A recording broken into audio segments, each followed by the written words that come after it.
Hello everyone, welcome to the next video of our operating system course, and in this video we are going to discuss about semaphores. So start करते हैं, फिर मैं screen share करती हूँ अपनी। हाँ, तो यार बेसिकली अभी तक अगर मैं एक छोटा सा रिकैप दे दूं तो हमने सिंक्रोनाइजेशन देखा। सिंक्रोनाइजेशन में हमने देखा कि हमारे पास सिंक्रोनाइजेशन अचीव करने की 4 कंडीशंस थी। उन 4 में से 2 तो हमारे पास मेन कंडीशंस थी, एक थी म्यूचुअल एक्सक्लूजन की और दूसरी थी प्रोग्रेस की। ये तो दोनों अचीव होनी ही चाहिए। फिर हमारे पास थर्ड एंड फोर्थ जो कंडीशन थी वो थी कि स्टारवेशन ना हो, और फोर्थ थी हमारी कि पहले से कोई एजम्पशन नहीं होनी चाहिए। ठीक है, अभी हमने वो अचीव करने के लिए सॉफ्टवेयर सॉल्यूशंस देख लिए हैं। हमने टीएसएल देखा। टीएसएल में हमने देखा कि हमारी जो 2 मेन कंडीशंस थी वो हम अचीव कर पाए थे, लेकिन टीएसएल के थ्रू स्टार्वेशन हो जा रही थी। ठीक है, अभी हम सेमाफोर्स डिस्कस करते हैं कि सेमाफोर्स बेसिकली होते क्या है। तो सेमाफोर्स यार हमारे सिंपल इंटीजर वेरिएबल्स हैं। मतलब ये मैं बहुत क्लियर करना चाहती हूँ कि सेमाफोर्स कोई भी डेटा टाइप या डेटा स्ट्रक्चर कुछ नहीं, सिंपल इंटीजर वेरिएबल्स हैं। सेमाफोर के लिए मैं उसे इंटीजर ए से भी लिख सकती हूँ, बी से, किसी से भी लिख सकती हूँ। बस ये है कि सेमाफोर्स एस से शुरू होता है तो हम इंटीजर एस से उसे रिप्रेजेंट कर लेते हैं। ठीक है, तो ये तो ठीक है, इंटीजर वेरिएबल्स होते हैं हमारे सेमाफोर्स। इंटीजर ये जो सेमाफोर्स है बेसिकली ये 2 ऑपरेशंस यूज करते हैं जिसके थ्रू सिंक्रोनाइजेशन को अचीव किया जाता है। ठीक है, अब ये दोनों कौन से ऑपरेशंस हैं? एक तो होता है यार हमारा वेट और दूसरा हमारा ऑप्शन है सिग्नल। ये अभी हम आगे डिटेल में देखने वाले हैं। अभी ये देख लेते हैं कि जो हमारा वेट है ना, इसे हम लोग डाउन भी बोलते हैं और इसे हम लोग पी से प्रेजेंट करते हैं। इसी तरह से जो हमारा सिग्नल है, सिग्नल को हम लोग अप बोलते हैं और इसे हम लोग वी से प्रेजेंट करते हैं। ठीक है, क्लियर है वाली चीज? तो इनकी हेल्प से हम किस तरह से सिंक्रोनाइजेशन को अचीव करते हैं ये हम लोग अभी आगे कोड के थ्रू देखते हैं। इससे पहले एक चीज और देख लेते हैं कि यार हमारे पास ना बेसिकली 2 तरह के सेमाफोर्स होते हैं। एक है मेरे पास बाइनरी सेमाफोर्स और दूसरा है मेरे पास काउंटिंग सेमाफोर्स। ठीक है, तो इन दोनों में क्या डिफरेंस क्या है देखते हैं एक बार। बाइनरी सेमाफोर में क्या होती है, जो मेरी वैल्यू होती है ना वो 0 या फिर 1 होती है। बस बाइनरी तो यार आई होप सबको क्लियर ही होगा, काफी कॉमन टर्म्स है हम लोगों के लिए।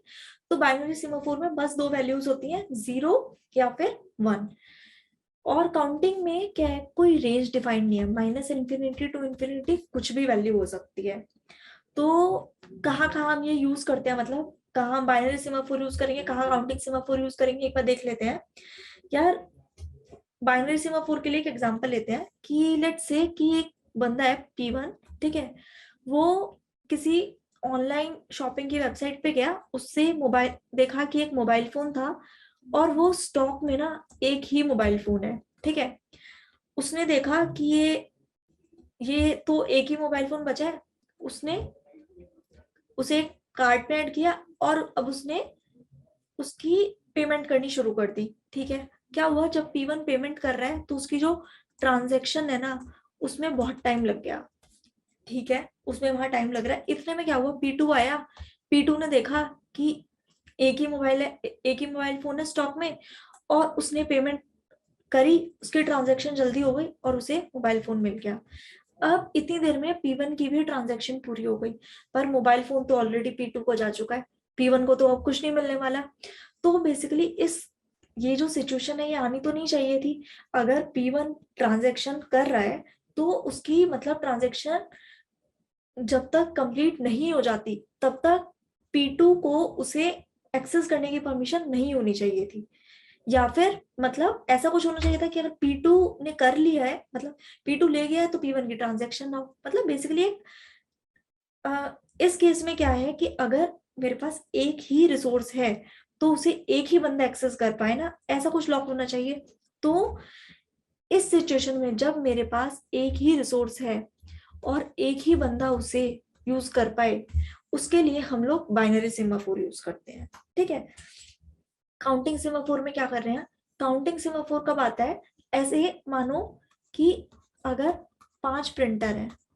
ठीक है, अब बेसिकली अगर 5 प्रिंटर है तो 5 लोगों को एक्सेस मिलना चाहिए उन प्रिंटर को एक्सेस करने के लिए। ऐसा तो है नहीं कि एक बंदा आया और वो पांचों के पांचों प्रिंटर को ब्लॉक करके बैठ जाएगा, उसे तो एक प्रिंटर से ही काम होगा ना। तो बेसिकली इस सिचुएशन में क्या होता है, जब मेरे पास ज्यादा रिसोर्सेज हैं तो ज्यादा लोगों को परमिशन होनी चाहिए वो रिसोर्सेज को बेसिकली एक्सेस करने के लिए। तो उस केस में जब मेरे पास ज्यादा रिसोर्सेज होते हैं तो उस केस में हम लोग काउंटिंग सेमाफोर यूज करते हैं, ठीक है। तो अभी हम इसके आगे बाइनरी सेमाफोर को डिटेल में देखते हैं कि किस तरह से हम लोग बाइनरी सेमाफोर्स यूज करके सिंक्रोनाइजेशन अचीव करते हैं। तो मिलते हैं फिर नेक्स्ट वीडियो में। Thank you.